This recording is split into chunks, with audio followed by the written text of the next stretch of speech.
बेटी की विदाई। कहानी एक ऐसी बेटी की विदाई की है जिसके मायके से जाने का मकसद कुछ और ही था। क्या है माँ, कितनी सिंपल शादी की है मेरी। मैंने क्या क्या नहीं सोचा था। अरे बेटा, कैसे तेरी शादी धूमधाम से करती। तुझे कहा तो था कि 1 साल रुक जा, थोड़ा पैसे का इंतजाम हो जाता तो अच्छे से कर देती शादी।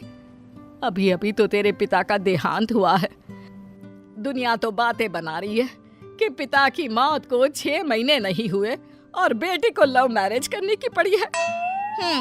बोलने तो जो बोलते हैं बोले, मैं किसी से नहीं डरती।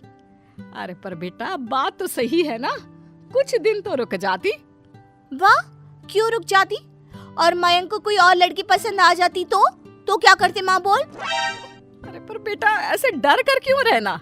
अगर वो तेरे लिए 1 साल नहीं रुक सकता था तो शादी करके तो तूने बहुत बड़ी गलती की है। उफ़ो, अब बस माँ, लेक्चर कम दो ना। पापा की तबीयत काफी वक्त से खराब थी, सभी जानते थे कि उन्हें जाना है। फिर मयंक और मेरी शादी की उम्र भी तो हो रही थी। माँ क्या बोलती, बेटी से बहस करके अपना मूड खराब नहीं करना चाहती थी। मेघा के पिता का 6 महीने पहले ही देहांत हो गया था। पिता से बहुत ज्यादा प्यार करने वाले मेघा के भाई को कुछ होश ही नहीं रहता। बेटा आकाश, कब तक ऐसे पापा को याद करता रहेगा। जिंदगी में आगे बढ़ना है बेटा। हाँ, जैसे तुम और मेघा बढ़ गए। आप लोगों को तो जरा भी शर्म नहीं आई। पापा को गए अभी 1 साल भी नहीं हुआ, आप लोगों ने घर पर मंडप सजा दिया। माँ को पता था कि आकाश इस बात को 10 बार बोलता है। वो उसे समझाती भी तो क्या। बेटा, मेघा को लड़का पसंद था, फिर पापा भी तो मेघा की शादी को लेकर चिंता किया करते थे ना। और देख, मयंक है भी कितना अच्छा लड़का। दहेज में 1 पैसा नहीं लिया और शादी भी कितनी सिंपल थी। बेटा आकाश माँ के इस बर्ताव से दुखी हो जाता है। वो वहां से चला जाता है। वहीं मेघा ससुराल जाती है, जहां मयंक कहता है, देख मेघा, साफ बात है, मेरे घर में माँ तो है नहीं, पापा भी साथ नहीं रहते। मैं भी बिजनेस और काम के चक्कर में तुम्हें ज्यादा समय नहीं दे पाऊंगा, तो देख ले तू क्या करना है। मेघा जो घूमने फिरने की शौकीन थी, वो अब 4 दीवारी में बंद कर रह जाती है। वो सोचती है कि क्या करे, कैसे शादी के पहले जैसी जिंदगी एंजॉय करे। मयंक, मैं माँ के घर जा रही हूँ, तुम 2 दिन बाद मुझे लेने आ जाना। अरे मेरे पास इतने पैसे नहीं है कि मैं दिन में 4 बार तुझे लेने और छोड़ने आऊं, समझी? ये क्या हो गया है मयंक? शादी से पहले तो बड़ा प्यार था, अब ऐसी भाषा। मेघा माँ के घर जाती है।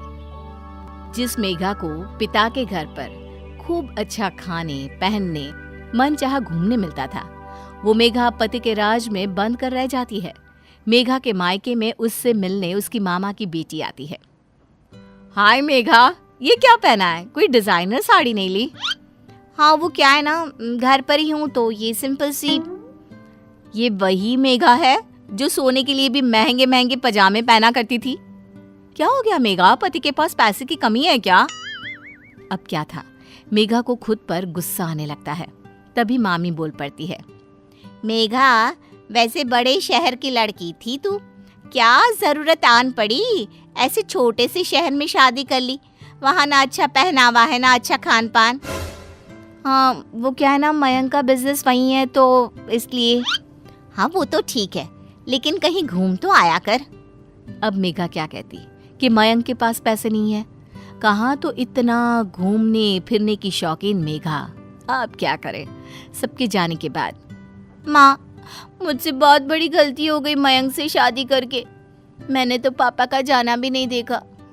मयंक जो पैसा दिखाया करता था वो पैसा उसके पास है ही नहीं। ऊपर से छोटा शहर, शुरू होते ही खत्म हो जाता है। ना कोई मॉडर्न कपड़ा पहनो, ना कहीं घूमने जाओ। माँ, मेरी जिंदगी तो किसी बूढ़ी औरत जैसी हो गई है। देख बहन, अब यहाँ तो कुछ है नहीं। पापा के जाने के बाद तुरंत तेरी शादी के कारण सब लोग हमसे नाराज हैं। अरे तो मैं कौन सा कोई बहुत खुश हूँ, मैं भी तो जैसे तैसे लाइफ काट रही हूँ। अरे तो की क्यों शादी? कोई तेरी उम्र भी इतनी नहीं हो रही थी, तब तो लव मैरिज के चक्कर में तूने शादी कर ली। और अब रो रही है कि शहर छोटा है, मयंक के पास वो पैसा नहीं है जो वो दिखाया करता था। क्यों? अब वो तेरा पति है, वो जिस हाल में रखे रह, समझी? जो बात माँ को समझानी चाहिए थी वो भाई समझा रहा था, लेकिन लालची मेघा को अब मायके में रहना ज्यादा अच्छा लगने लगा। कारण आराम और महंगी शौक। बेटा, मयंक का फोन आया था। वो बोल रहा था कि खाना नहीं खा पा रहा है ढंग से, तो मेघा को भेज दे। भगा रही हो?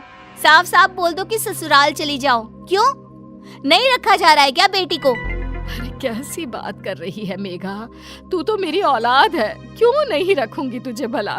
तेरा ही तो घर है ये। लेकिन वाह, जब मेरा घर है तो रहने देना।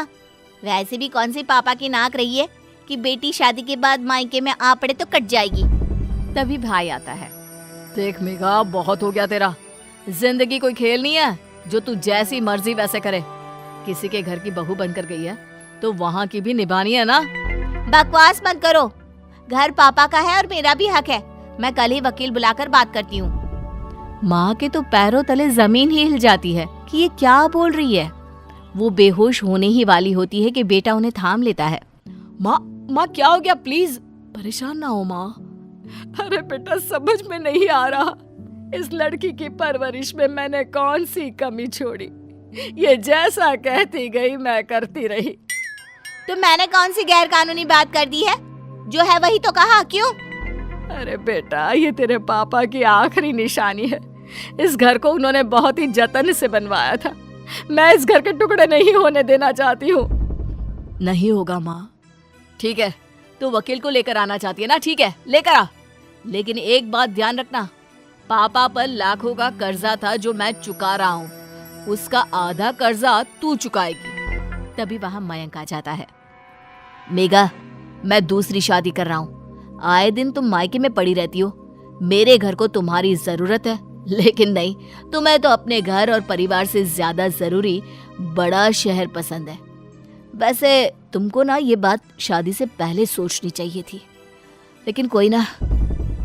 मेघा को समझ में नहीं आता कि ये क्या हो गया। कहाँ तो उसने एक ऐश की जिंदगी सोची थी, लेकिन हाय रे, ये क्या हो गया। नहीं प्लीज, आप लोग ऐसी बात ना करो।